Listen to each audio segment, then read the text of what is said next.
fe'lni aynish haqida dars qildik. Nima uchun bolalarning fe'li tabiati ayniydi?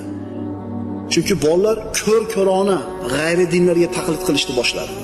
Haqiqiy musulmon ota nima qilish kerak?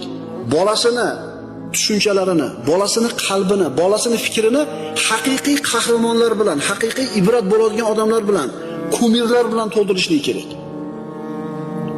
Sportchi, qo'shiqchi, aktyorlar bilan emas. Birodar, agar sen farzandingni qalbini mana shunday bir haqiqiy ibrat bo'lishga yaraydigan odamlar bilan kallasini, qalbini to'ldirmasang, ishonaver, boshqa yerdan to'ldirib oladi. Payg'ambarlarni gapirib ber. Mana kim ibrat bizga. Sahobalarni gapirib ber, tobiinlarni gapirib ber. Bular bo'lgan odamlar, real odamlar. Senga televizorda ko'rsatayotgan bari soxta, yolg'on. Agar sen bermasang shuni birodar, bolang albatta narigilarni o'ziga ibrat qilib oladi.